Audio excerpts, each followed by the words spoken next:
Unsiloed podcast is produced by University FM, elevating the stories of your institution.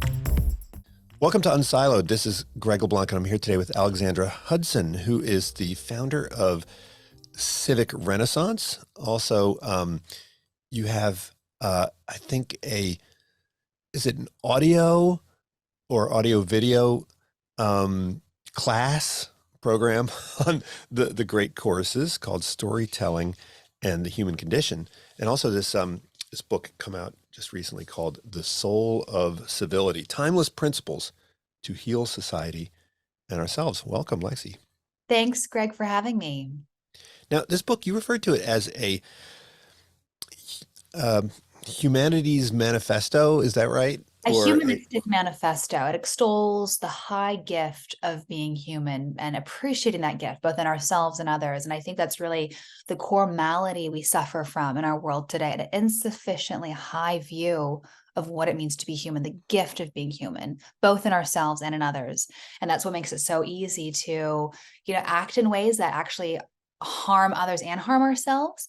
And it's what makes it really easy to dehumanize others when we don't appreciate this profound gift of our dignity and our shared common humanity. And we could think of it as a recent volume, which speaks back to previous volumes in the tradition of the wisdom literature, right? And you lean on wisdom literature from not just Western traditions, but non-Western traditions to show that as long as we've been thinking about these issues, we've been thinking about the connection between individual virtue and civic society. In other words, great cultures, great societies come from the cultivation of great individuals. This tradition, it's a very rich tradition, but it seems to, have thinned out a bit recently. We don't have a lot in the wisdom literature tradition on the bestseller lists. We do have a lot of how-to guides for certain things. We certainly do have books on manners, and you talk about, I think you come from a family of manners advisors, but of course I think, at least in the case of your mother, the manners was just sort of the tip of the spear to start talking about things like virtue and civility. Is there a connection there? I think that's a great point, that a lot of the literature in this genre today tends to be technical, practical, instrumental. Like the manners books tend to be in the self-help category, like How to Win That Promotion, or Dale Carnegie's book, How to Win Friends and Influence People, right? Like how to gain power and succeed, to be on this path to social mobility, and how manners and social graces can help you do that. And I argue in my book that I build on that tradition. I make the case that civility certainly has instrumental value. It's important for many external goods, like supporting human flourishing, supporting democracy, supporting friendship, which is fundamentally the stuff of the good life in community with others. So it has many practical, tangible benefits, but I also build on the moral foundations and moral implications of civility as well, that I think is really underappreciated today, and certainly underrepresented in the literature and the books that are published in this genre today. And so I argue that civility is both an instrumental good, as I mentioned, but it is also an inherent good. It is good in and of itself to treat another human being with respect, acknowledging the dignity and equal moral worth they have to us, just by virtue of our shared moral status as members of the human community. And again, there are so many forces today that want to diminish that value, diminish the importance of the humanity and dignity and respect we owe to the other, because the tenor of our public discourse is so apocalyptic. It's so high stakes, and we're always going to be tempted. We always have been tempted as a species to dehumanize the other when the stakes are high, when we feel threatened, when we feel like our livelihood, our well-being, our way of life is at risk. And I wrote my book to be an antidote to that, to be this manifesto that extols the high view of humanity that I think we need to realize that even when the stakes are high, we still owe the other something, some basic baseline of respect. That is civility.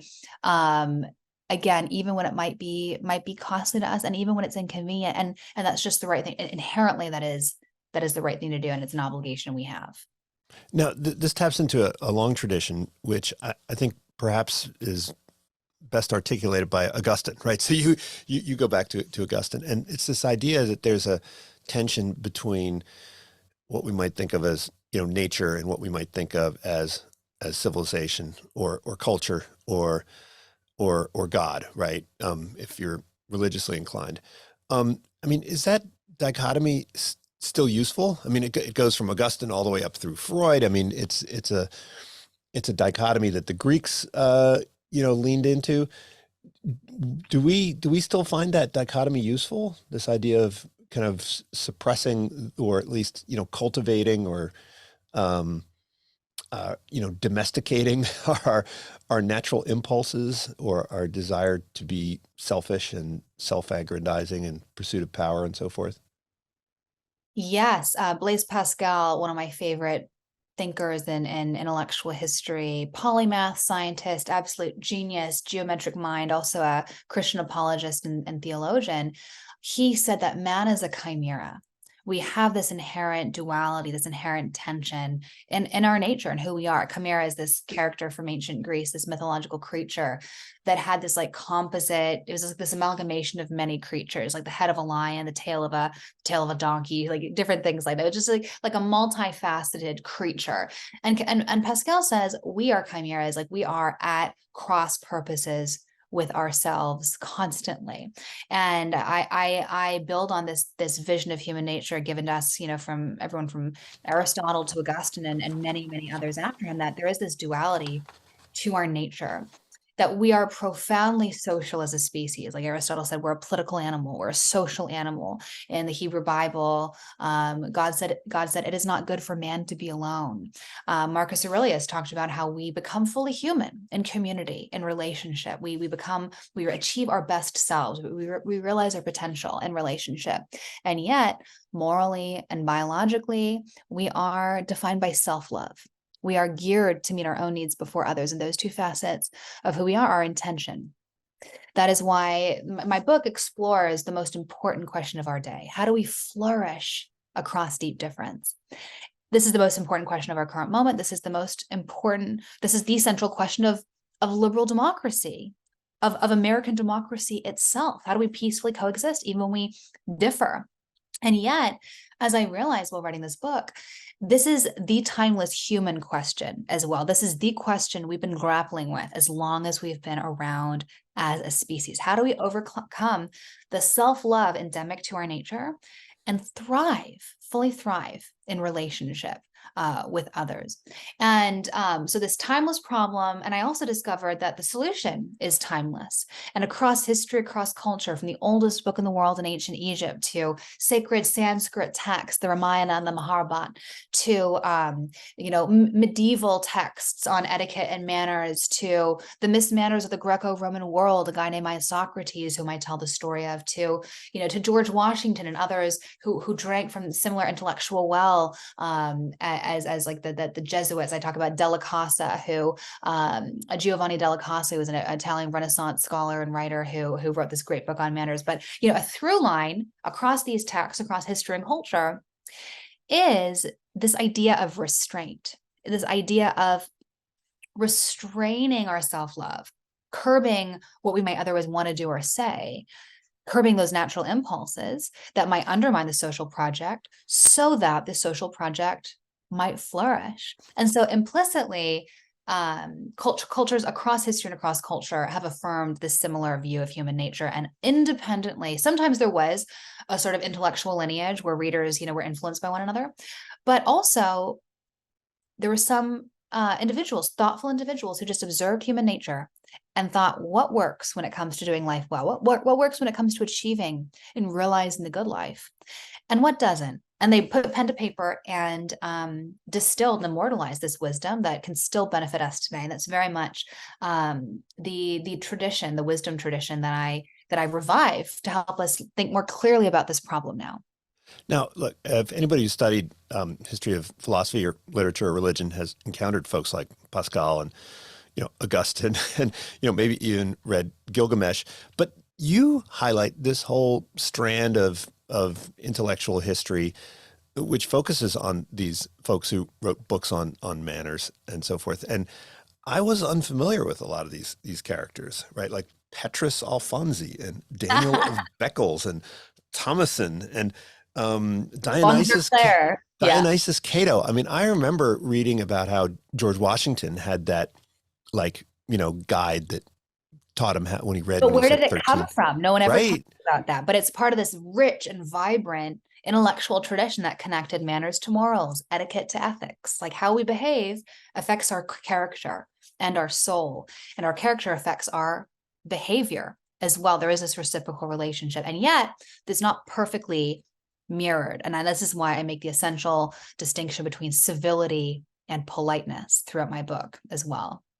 Yeah, and when you start that discussion, you talk about your time in Washington, and you talk about how you met some people that were, wonderfully polite on the outside, but they would stab you in the back, right, when you weren't looking. And I've worked with some people like this, and I don't even know how to respond to people like that, right? When somebody's openly hostile, I think you kind of know maybe how to behave, but if someone is overtly polite and hostile in the background, it's like I don't even know what to do with people like that, right? I mean, you suggest that you unbundle them, but I don't even know how to do that. So this concept of unbundling in my book is one of my favorite ideas. It's because it's been, I think, the most personally helpful for me. I think it's an area that I struggle with a lot personally, and I think our culture struggles with a lot personally. So I talk about this idea of unbundling people and also unbundling situations too. And, we are very quick today to latch on to one aspect of who a person is or one thing they've said or done and define them by that thing. Often it's in the context of, we hear cancel culture a lot, right? Like someone has an unpopular opinion or an unorthodox opinion, or they've done something like objectively wrong or bad or ungracious or unkind or even illegal. And then we define their whole legacy, their whole life by that one decision, by that one aspect of who they are. And, Alexander Pope so beautifully said, to err is to be human. To forgive is divine. And, we are all going to make mistakes. And what's frustrating about this, what's difficult about this is that we are so quick to define people by their worst moment. And yet, of course, we would not want to be defined by our worst moment if it happened to be captured on camera and broadcasted all over the internet. And we were publicly shamed and mortified and told that we were never welcome again in polite society and fired from our jobs. And it's just outrageous. It's horrible. It's essentializing. It is deeply dehumanizing so I argue for unbundling, which sees the part in light of the whole, the mistake in light of the dignity of the person, even the bad opinion. Not all of us are right on everything. Not one of us, right? Not one of us. We're all going to be wrong on something. We're all going to have a bad view on something or other.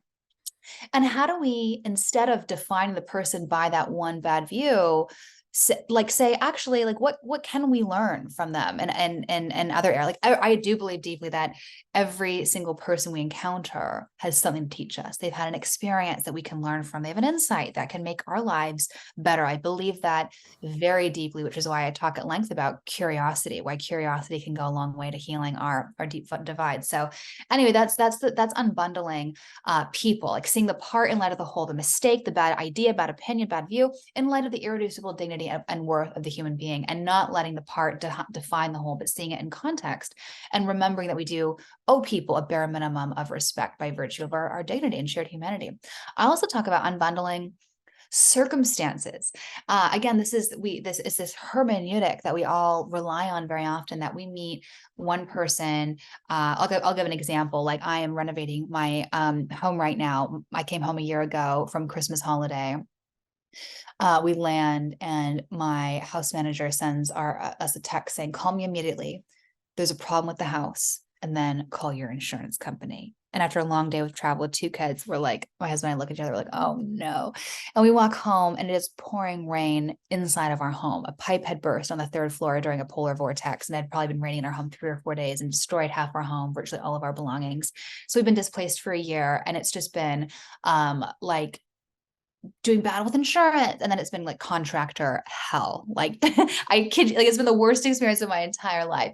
And there have been contractors that have come to my home, said, okay, like I'm gonna do this job for you and I'm gonna charge you this amount, and then like take my money and just like not do the job, just not do it, literally not do it.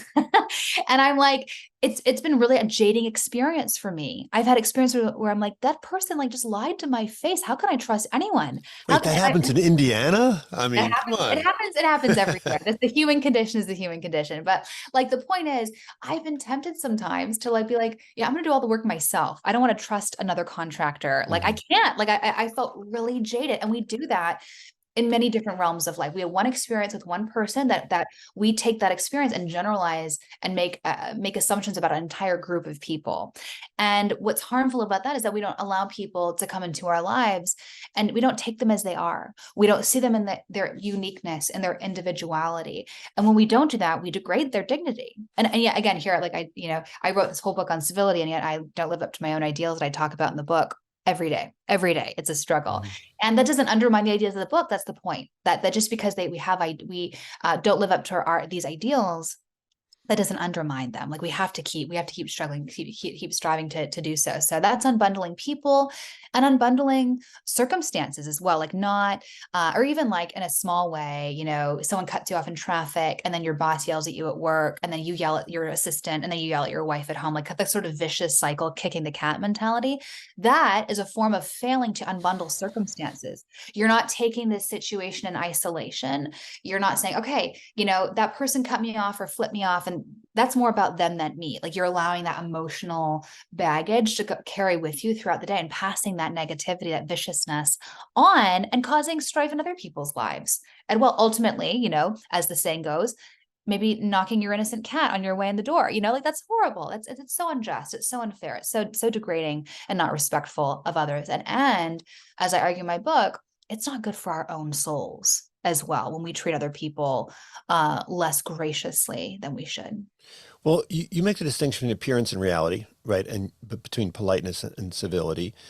But a lot of a lot of these kind of instruction manuals focus on behaviors, and they focus on habits. I mean, is there an extent to which if you behave in certain ways, it will ultimately shape your motivations? Is there a feedback loop there where, act in certain ways and then the motivation will follow, right? Because it's kind of Right. hard to cultivate the motivation. It's relatively easy to kind of modify or adjust one's behaviors. No, you're absolutely right. So as you allude to, I make this distinction between appearance, reality, civility, and politeness as I learn in government. So just zooming out and telling my story a little bit, I came to my interest in this subject. Honestly, my mother's called Judy, the manners lady, this expert on manners and civility, not Judith Martin, the Miss Manners columnist at the Washington Post. Although my mother is one of 4 women named Judy, who are courtesy and manners expert, which is very funny. And there's also Judith Martin of the Washington Post, and there's 2 others on top of her. So anyway, I was always kind of skeptical of being told what to do. I hate arbitrary rules. They're just like very triggering for me. Like someone who says, do this just because I said so. It's like, no, like I want to understand where our All right, norms. like forks on the left. Why Right. forks on the left? Why? Right, not on the right. Does it matter? There's no moral significance to that. And I'm like, make a case that I want to know the reason for this. I always hunger for these questions behind why we do things the way we do them. My mother said that they would lead to success in work and school and life. And so I followed them, and she was right until I found myself in federal government in a very divided moment in our world, in our country, 2017 to 2018. And there I saw these 2 extremes. I saw people who were, on one hand, they were ruthless. They had sharp elbows. They were willing to do and say anything to get ahead. And I just knew to stay away from those people. And then on the other hand, there were people who at first I thought they were my people. They were polished and poised and polite, but ruthless and cruel. These are the people who would smile one moment, stab me and others in the back the next. And this second contingent really threw me because of this profound mismatch, right, between appearance, reality, inner, outer. And one thing my mother had said growing up was that manners mattered because they were an outward extension of our inward character. And yet here I was surrounded by people who were well-mannered and yet ruthless and cruel. So that clarified for me several things.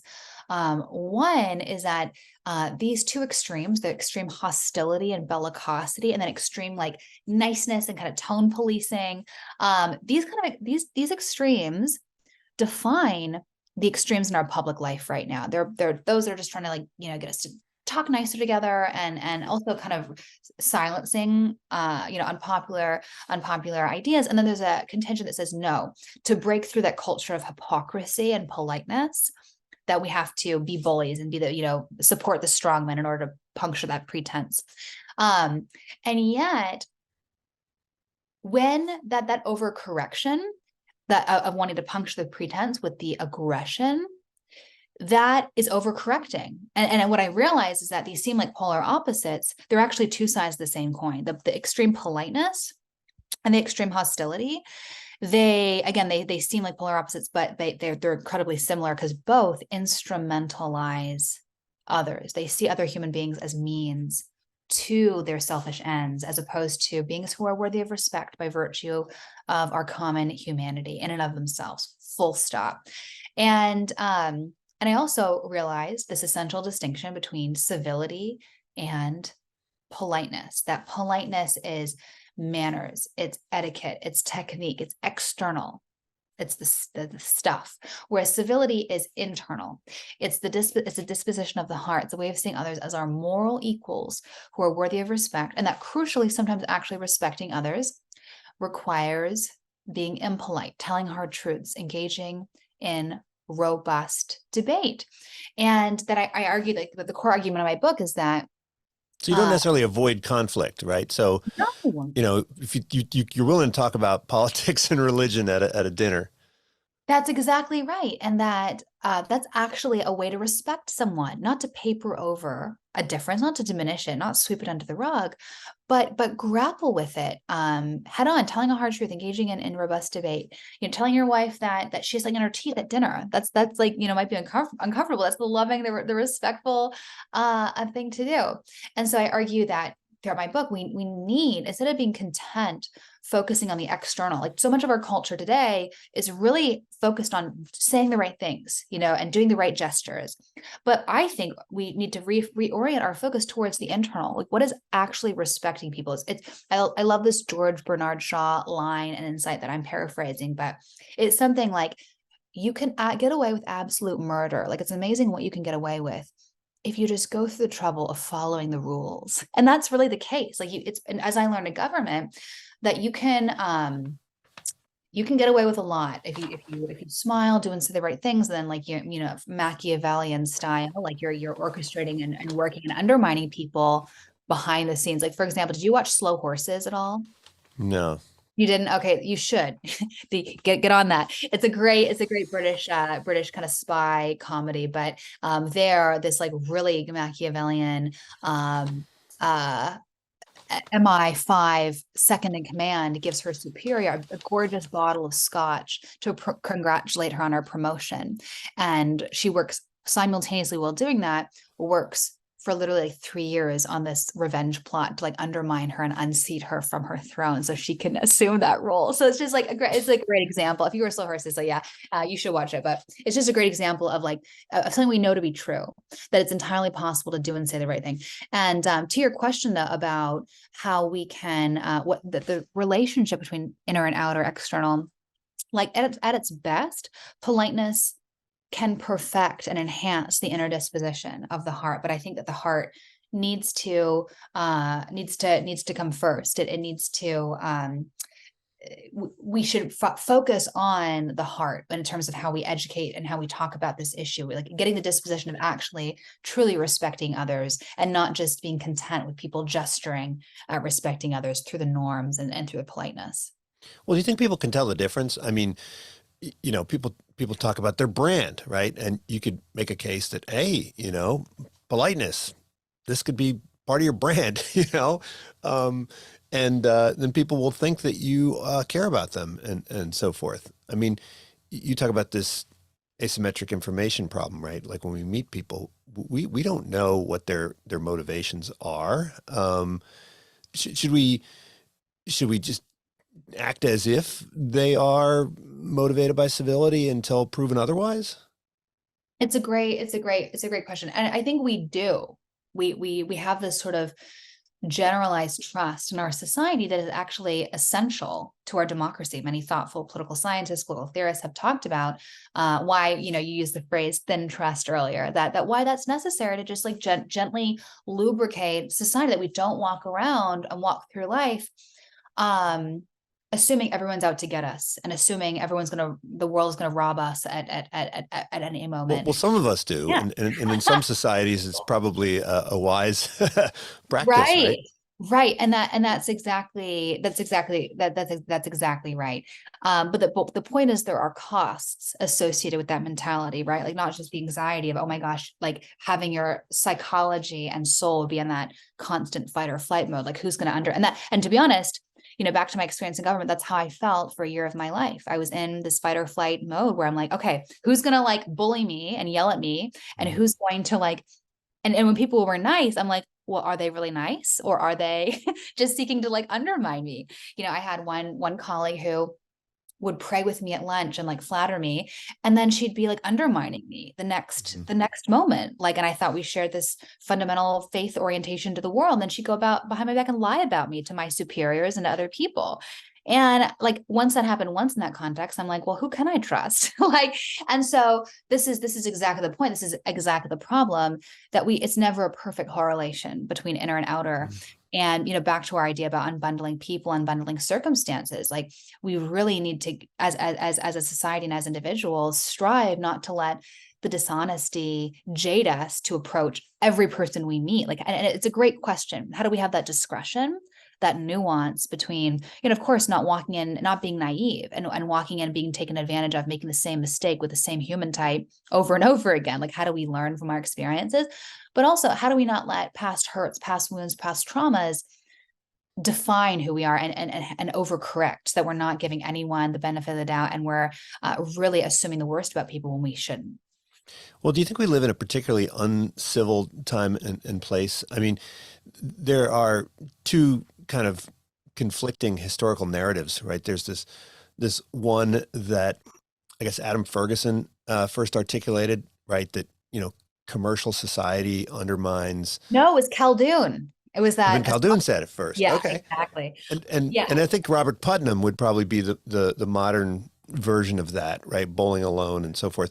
But then there's this whole other narrative, right? Like Norbert Elias, who said that the civility of the aristocracy is now like percolating all the way down to the masses. Of course, his piece was untimely, written in 1939, right? But I mean, is there sort of a trend towards greater civility, or is civility sort of a thing of the past? I mean, yeah, it's a great point. You're kind of getting to these narratives that are very common today, and in fact has always been common. These narratives of like monolithic decline, like society is going to hell in a handbasket, and people complaining about kids these days, like Erasmus of Rotterdam, this intellectual superstar of the European Renaissance, and a guy who lived his life every 2 years living in a different court, tutoring princes and dining with aristocracy. He was just like great conversation and jovial and well read and just like a genius, who also cared deeply about manners. He knew he wrote a whole book on manners for children. And what inspired him to write this book? He had an encounter with an uncouth youth, and he's like, okay, enough is enough. I'm writing this book. So for once and for all, like improve manners in today's youth who have like forgotten manners, which is so funny because like complaining about kids these days, it's always been thus, like people complaining about the degradation of manners of upcoming generations. I love this I think it's Hannah Arendt. I learned this being on Jonah Goldberg's podcast. This is his favorite quote. He says, every generation has to incorporate a slew of barbarians. They have to defend off, this slew of barbarians and assimilate them into society. And we call them children. And I think what's so great about that insight is kids are not born. I don't know, anyone who's had kids knows that kids are really uncivilized and they can be really cruel and just selfish. And anyone who says that human nature is inherently, good and altruistic and generous has never been a parent. Every day I am both teaching my kids and also trying to model for them service and self-sacrifice, which is cultivated. It is an act of human will and an effort to continually remind my children to think of the needs of to my son Percival to think of his sister Sophia Margot, and for Sophia to think of Percy, and not just to be monomaniacally thinking of oneself, because that's the most natural thing in the world to do. Well, I mean, you talk about parenting and education in the book also, and the purpose of a kind of a humane education is to kind of shape the character of the youth, right? And but I think that's not what most people would say education is for, and even parenting now, right? I think a lot of people think that parenting is, you give Einstein for babies, right? You're trying to give your kids these skills that will help them survive, which we think of often as professional skills as opposed to, character traits. Do we need to rethink our education and kind of restore it to this vision of humane education? I mean, do it more explicitly. I mean, we are, I guess, implicitly doing a bunch of this, but even if you take a class in the humanities now, I mean, no one would say that, who's teaching an English class, that they are instructing character. They would say, oh, well, we're learning how to do historical analysis or, textual interpretation and so forth. It's a great point. I think we have lost sight today with our emphasis on a utilitarian view of education, vocational training, what our market needs and how do we skill up people currently in the market to meet market needs and train new generations of workers to meet market needs. I think that we have lost sight of what education is, which is the art of cultivating humanity. It is creating and fostering, cultivating good humans. The Latin root of education, the Latin word for education is educare, which means to call out or to lead forth.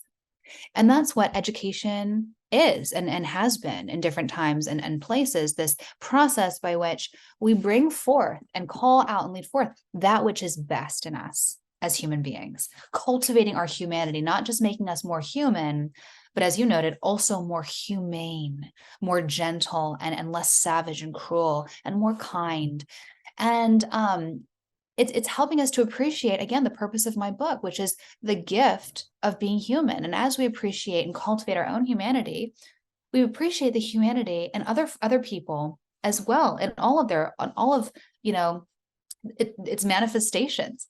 And so I do think that we've lost sight of that. I do talk about paideia in ancient Greece and humanitas and in ancient Rome, and also civility during the Italian Renaissance, all of which shared this same purpose of ordering our loves, helping us to see the needs of others alongside of ourselves, instead of just monomaniacally walking through life single-mindedly pursuing our own needs and wants and desires, taking a step back and thinking of others alongside of ourselves, before ourselves often, because that's what a society again, repressing our passion, our baser natures and our baser passions. That's what society, civilization, and the good life demands, it requires. And so it is interesting that, paideia was this word for education in ancient Greek and also for culture, and had this vision of education that was soul craft. It was character formation. It was ordering of the loves, ordering the passions. Same with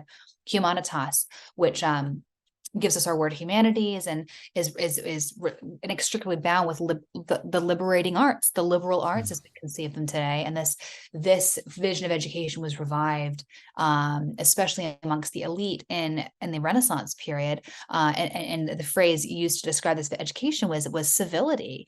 It was the idea, this vision of social change in Italy during this time was, forming the character of a new generation of leaders and hoping that had a trickle down effect and to reform the character of society writ large, which is really beautiful. And I think has a lot of important implications in our world today that's very democratic, where most students have the opportunity to become educated. And so what does that mean? How should this mandate of education, of creating good humans, how ought that inform how we are educating today, especially in a democracy where we all have agency, we all have a voice, and what responsibility do we have as both citizens, but also as leaders who are making these decisions that affect millions of students. So again, why my next book is on education, exploring some of these themes.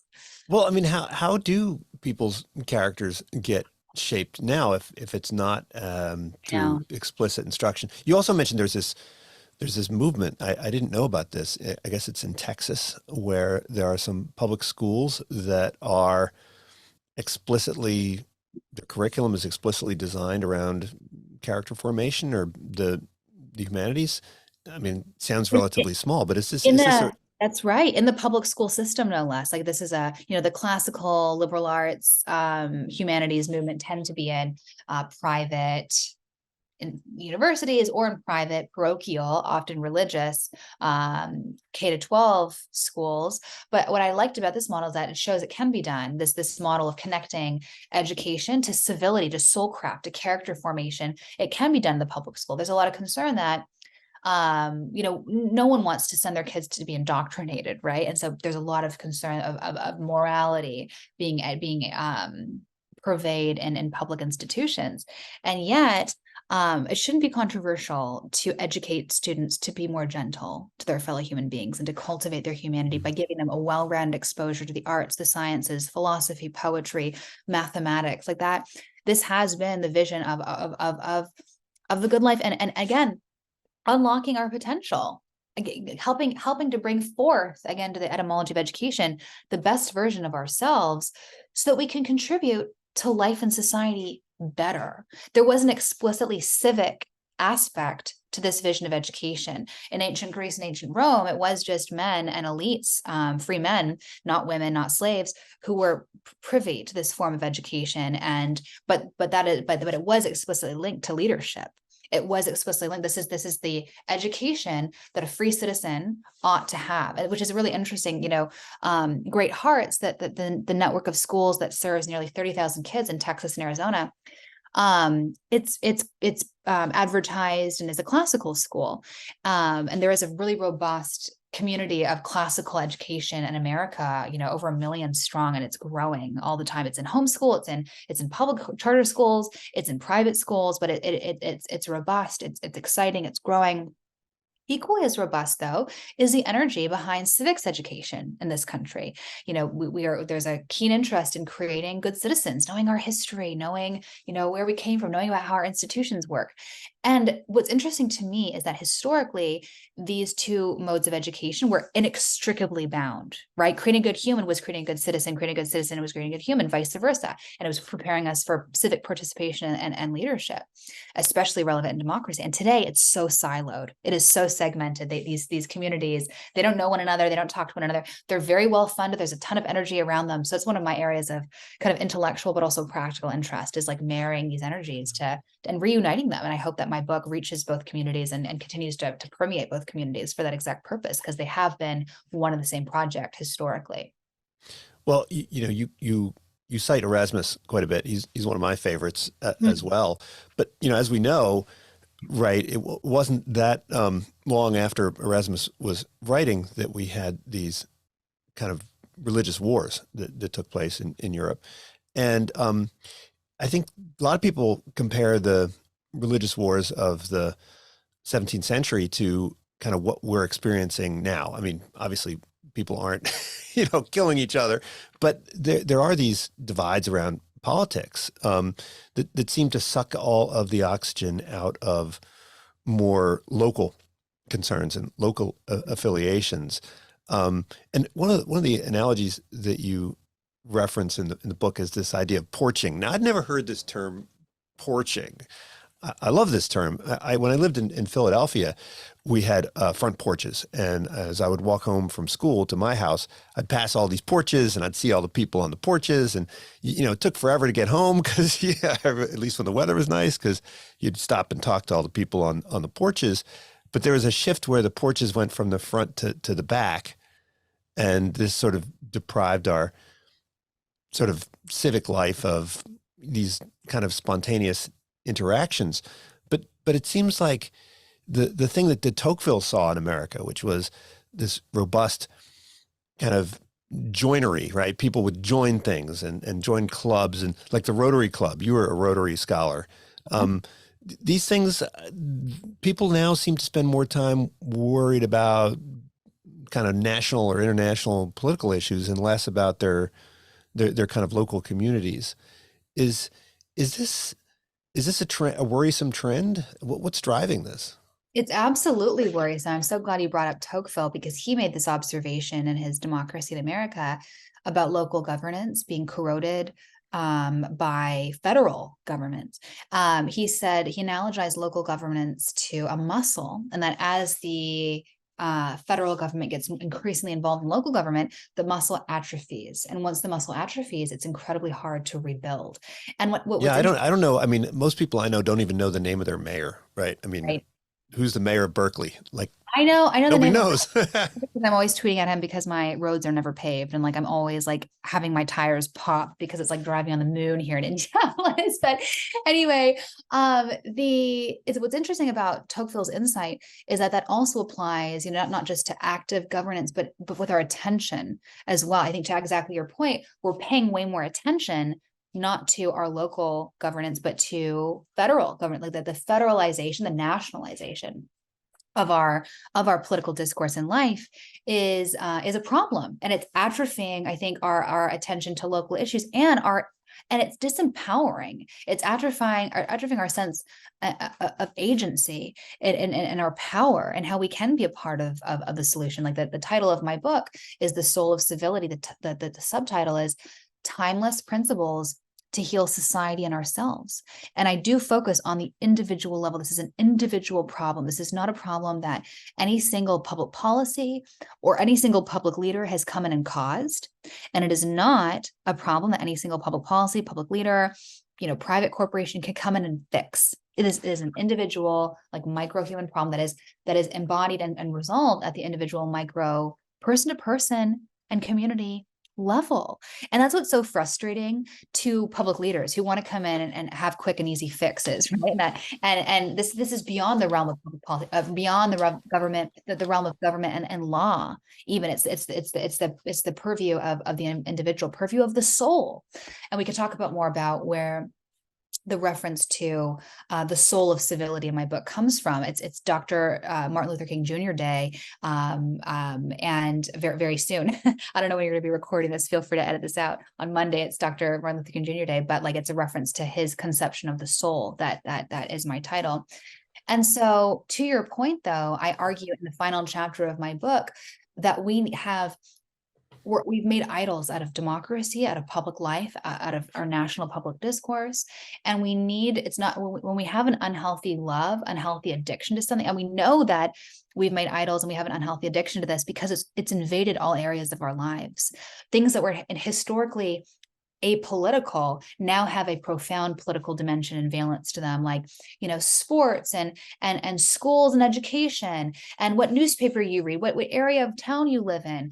All of these historically apolitical decisions now, like you can assess a person's political dimension based on these decisions, and we do that all the time.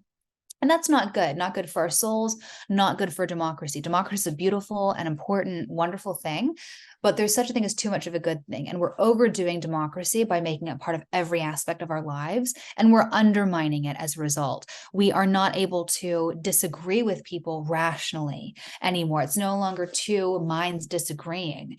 It's, as traditional touchstones of meaning, faith, family, community, friendship have rescinded, people have derived their ultimate meaning and their identity in these public issues. And so now when there's a disagreement, they're put into flight or flight mode. They feel like the very essence of who they are has been under attack, and they're, reacting like a wild animal. They're like, okay, well, you're a bad person. You're a threat to who I am. I cannot. And that's bad for rational, reasoned, deliberative discourse that our regime depends on. And so I argue it's not enough just to say, okay, we've identified an unhealthy love, an unhealthy addiction. We can't just say, okay, politics matter less to us. We have to displace that unhealthy love, that unhealthy attachment with something more better.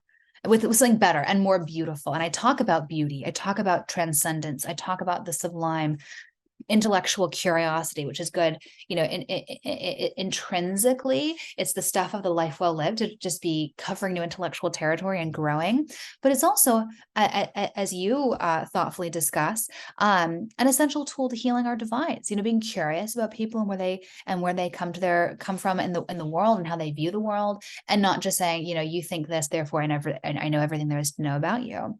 I also talk about friendship, especially friendship across difference. These are just a few of many examples I could have given of things that can restore our soul, fill us up, and cause us to have a little bit more grace and compassion when we interact with others, and not, immediately go from 0 to 60, fight or flight, in the heat of a moment when we encounter someone who disagrees with us. That I think that we are all emotionally running on empty. We're all talking about the hard things all the time, and that's not good for our souls, and certainly not good for our regime. Well, so then is this politicization of life sort of filling some vacuum? Because it doesn't seem like, if the original tension was between self and others, this shift from concern with more local things, with these, national things, that doesn't seem like a move back to the self. It seems like a move towards some other collective concern, but one that's more distant and abstract. It's a great point. Like, I think another symptom of this misplaced meaning is that everything has a political dimension. I remember where was I? It was my birthday. It was April, like 3 or 4 years ago now, and I got the devastating news that Notre Dame was burning. And I was so fascinated by the news coverage of that. Full disclosure, these days I do not watch the news. I'm like a not news consumer, because it's like I try to live out what I preach, which is like focus on what you can control. And so much of the news is like stuff we can't control, and stuff that is like anxiety inducing and frustrating and angering. The anxiety industrial complex, I call it. No, exactly. You're so right. But I was so fascinated with the news coverage of Notre Dame, because you could literally write the headlines according to what outlet it was. It was like, a socialist outlet was like, and this is why Notre Dame's burning, and this is why we need more funding for public infrastructure, right? Like the conservatives in France are, cutting funding, and we need more funding for public works, and this wouldn't have happened if, and others were like, and this is why, socialist government is so bad and like incompetent, and this is what happens, and it was just so interesting. People couldn't just be content with, this is a tragedy. This is so sad. Seeing this great masterpiece of art and architecture destroyed. It had to have we are meaning making machines, and if the most salient part of our identity and the core prism through which we see the world is our political valence, then we're going to map that onto everything. And that's so bad. That's really harmful for again, seeing people in their full complexity, their fullness, their multiplicity, seeing tragedies as just tragedies, or joys as just joys. And instead we have to imbue them with all this baggage, all this, we again, whatever meaning we want it to have and to be. But I thought that was like a particularly interesting example of that. Yeah. I mean, I'm thinking about the debate over reading instruction, how, phonics is the Republican way to teach reading. And, holistic understanding is the democratic way of, How funny. teaching reading. It's like, what? Right. As long as you learn to read, like, that's great, right? right? How can that be a political thing? And Yeah. I think I think certainly this idea of a classics education has now kind of assumed some kind of political valence as well, right? I mean, how did that happen? Yeah, I think it gets back to this literature of this discourse rather of, a lot of these great works of art in the Western classical tradition, they were white men, and they were oppressors, and they were slave owners, and they Oh, were complicit in injustice. Confucius and Ibn No, exactly. Khaldun. I mean, Exactly. This is something I talk about in my TV series for Wondrium and the great courses called Storytelling on the Human Condition. I actually zoom out. I don't actually like, I don't actually like the kind of the great books nomenclature. I prefer the great conversation. And this is, as I define it in my series, this is the dialogue about foundational questions that every single human being should have the opportunity to ask and answer for themselves in order to be considered truly educated. Questions of origin, purpose, destiny. Who are we? Why are we here? What is the best way to live? That these are thoughtful questions that thoughtful people across history and culture have reflected on and offered answers to. And we do ourselves a profound disservice if we don't grapple with these questions in the context of how other thoughtful people before us have answered them. And there's no universe in which one can, in good conscience, make a claim that the West is the only culture to have grappled with these questions or offered thoughtful contributions to this conversation. And this is exactly the point, that it's not a monolith, right? It is a dialogue. It's debate. Different people across time and place have offered different answers to this question. And that's why it's laughable. Even within the Western context, people have differed and disagreed, right? And this is why it's so laughable. And again, I think deeply dehumanizing to hear people say, oh, well, the whole Western tradition is just racist and patriarchal and white supremacist. It's like, what? Like John Stuart Mill argued for the rights of women before anyone did. Homer was blind, right? He was disabled. Augustine was from North Africa. Like, he was probably a person of darker skin. Like, there's just Epictetus was a slave, like there's just no universe in which there is this, every single person in this, cultural context, cultural milieu is the same, but that sort of false equivalency, like equating all of them, every person in this tradition in this dialogue, is so reductive, so harmful. And we do ourselves a profound disservice if we don't engage with it. And we do ourselves a profound disservice if we just, write it off unilaterally, as opposed to saying, where can we learn? Where are there things to be imbibed, and where we can be challenged and grow from as a result? But some people would argue that the cultivation of the self is profoundly anti-political, right? So, if you just cultivate your garden, then you will sort of be complicit in the injustices around you. I think that's probably one of the arguments people would make against this idea that you start with cultivating your own virtue. And that's all, but that really is all we can do. We really can't force someone to cultivate their virtue. And that's what the world tells us to do. And it's so disempowering and it's frustrating, right? So we come along and we tell someone to cultivate their virtue. They're like, no. And we're like, okay, well, now what do I do? We can't force them to cultivate their virtue. Like, it's just focusing on what we can control is the most empowering answer to the solution. And as I talk about my book, we have way more power than we realize to either be part of the problem or to be part of the solution. We underappreciate how our everyday decisions either support or detract from this joint project of living well together, this project of civilization, this project of democracy, that every moment of every day we have a choice to make. Are we going to consider the needs of others and the well-being of others alongside of ourselves? Or again, are we just going to single-mindedly pursue our own interests? And those that single-mindedly pursue our interests, and they annoy us, they degrade the everyday experience of life together. And those that go through life and intentionally sow these seeds of light and joy and brightness and kindness, those are, that is, I call it, we can be social gardeners. We can sow these seeds. It's an act of faith, in the way that gardening is an act of faith. You sow a seed in the ground, and a few months later, like, an abundant crop grows up, but you don't know what's going to happen. It's never a foregone conclusion. And there are many cases in which you sow seeds and cultivate crops that you might never see the fruits of in your lifetime. And that's certainly the same with how we live our lives every day, that our little acts, like, they can either hurt people in ways that we don't see or appreciate, or they can make people's lives better in ways we will never see and appreciate. And I know that's true because I've had the privilege of learning and living with incredible women, my grandmother and my mother, who lived their lives that way, according to this different logic of, I call this concept the mellifluous echo of the magnanimous soul. Magnanimous soul is this concept from Aristotelian, philosophy, where he talks about the human type that is so self-possessed that they can be utterly self-forgetful as they make their way into the world. And, my mom and grandmother, they were Mary Kay saleswomen. They were beautiful. They were always polished and put together, but they knew that. They knew that and the moment they stepped outside the door, they forgot about themselves. And that was very much the way that they engaged. And they were totally, they thought that freed them to be totally other focused. And, my grandmother especially, she was someone who was just constantly sowing, constantly giving. She was unoffendable, which I call a superpower of the 21st century. Like, she was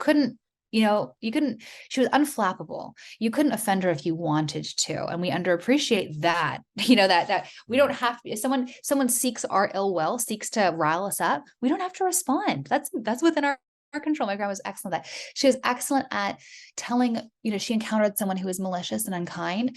She was excellent at telling stories of exoneration, stories. We're quick to tell stories of condemnation. That's a bad person.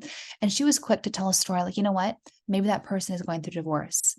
Maybe they had a bad diagnosis. Maybe they have a disabled child and things are really hard right now. Maybe they can't pay the bills. Like, telling a story that was not about her in the moment and not a sum total of character assessment of who that person was. These are all traits that are of a psychologically healthy person. And she also went through life just seeking to make people's days better and brighter. The way she lived her life, we'll never see the benefits that she, caused or reaped for everyone. But with her life, she created a mellifluous echo. Her magnanimous soul created a mellifluous echo that reverberated across time and across place, again, in ways that we'll never see or fully appreciate this side of eternity. And that will make our world a better and brighter place. It has, and it continues to. You had a great section in the book on hospitality, right? And the way in which you interact with strangers and people, acquaintances and friends.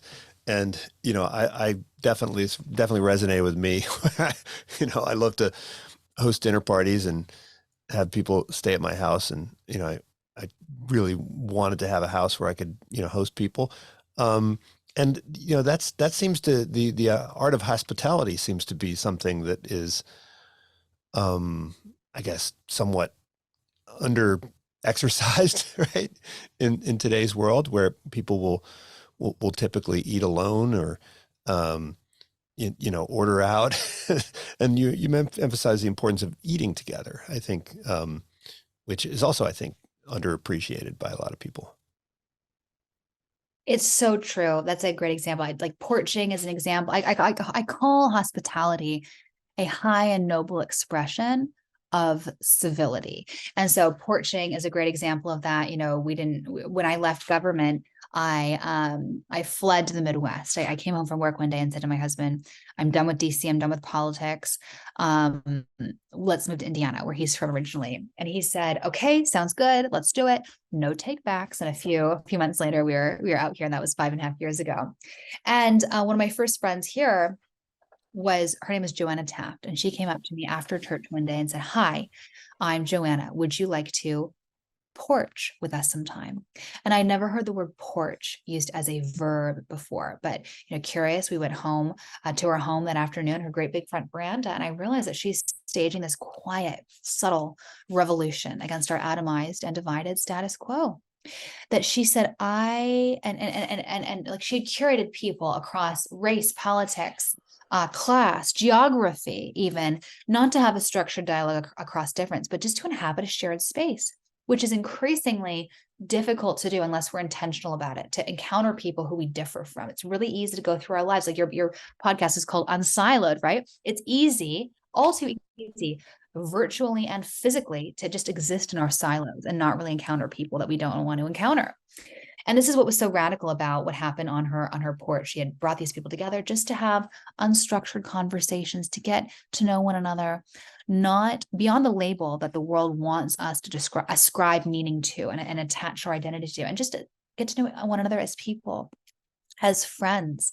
And I actually had the privilege of traveling across the country, meeting other people like Joanna, who with front porches and without are doing the same thing. They're saying, they're staging this quiet revolution against our division. They're saying, I can't control what's happening in Washington, but I can control myself. And I'm going to make my community, my family, my world better and stronger. And that is where, and then through those acts of hospitality, transforming the outsider to the inside, the stranger, the friend. Like, that's powerful. That's way more powerful than any sort of public policy or legislation that can ever be done. That individual act of voluntary kindness is what will heal our world. I believe deeply in hospitality, deeply in the power of the individual to at least never permanently ameliorate this challenge, but at least make it a little bit better and brighter. Well, can you tell me what is the Civic-Renaissance Project doing? What's it all about? How are you diffusing these ideas?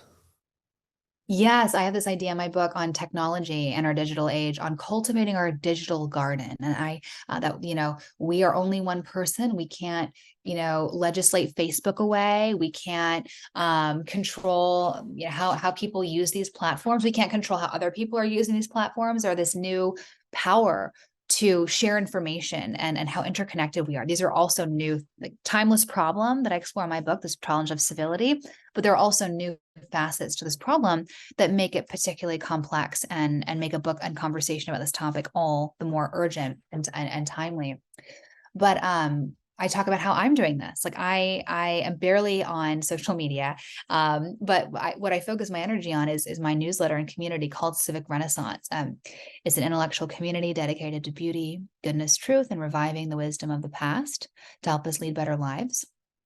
And I am focusing on just creating a community of people who love beauty and who want to make the world better and who care about social and cultural healing. And I'm cultivating, that's my digital garden. I'm cultivating that. I'm focusing on that. I'm not trying to convert people on social media to see the world as I do. That's not a waste of time. No one's ever had their mind changed by being yelled at on Twitter before. So that Civic-Renaissance, civic-renaissance.com. I do invite everyone enjoying this conversation to come continue learning and growing with us over there. Well, last question. Have you ever thought of taking all the tips and pointers that you have at the end of each chapter and just publishing them separately and providing a new guidebook that maybe future George Washingtons can read when they're 13? It's a great idea, and very funny you said it, because it was originally one document. At the very end of my book, it was an appendix called 100 Ways to Make the World a More Civil Place. And it was actually a friend of mine, George Will's ex-wife, who was reading her name's Madeline Will, a wonderful woman and friend, and someone who I got to know when I had the privilege of serving America's disability community when I was in government at the Department of Education, and wonderful friend and mentor of mine. But she said, Lexi, these ideas in the appendix, they're way too important to leave at the end of the book. Like, you need them throughout the book. And I said, well, okay. So I kind of categorized them according to what I thought was appropriate to each chapter and its themes. And I also used that section of every chapter to kind of create a too long didn't read section. These are just the core themes of this chapter, that if you don't care to read the whole chapter, that you can read these 5 to 10 tips and you get the gist of it and how they apply to you right now. Right. Well, I look forward to maybe that version. Yeah. We can disseminate, and look forward to seeing what kind of educational initiatives you think up going forward. So, Lexi, thanks so much for joining me. The book is called The Soul of Civility, Timeless Principles to Heal Society and Ourselves. Talk again soon. Such a pleasure, Greg. Thanks. Okay, we're done. Okay, thanks. Awesome. So hopefully this will look good, and we'll get it out there, and we'll publish it, and we'll see where it goes, see where it lands. Sounds good.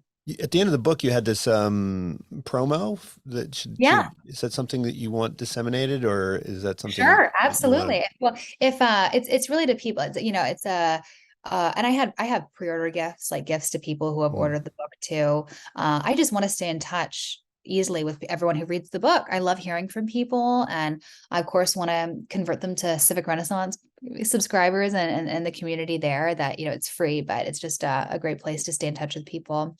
So, and yeah, I don't have a book tour stop in California yet. So any opportunities you can think of, any bookstores or anything on the What's a campuses bookstore?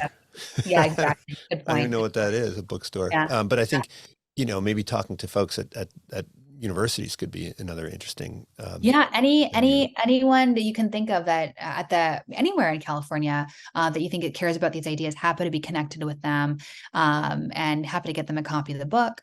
Also, like any other podcasts that you can think of that care about these ideas as well.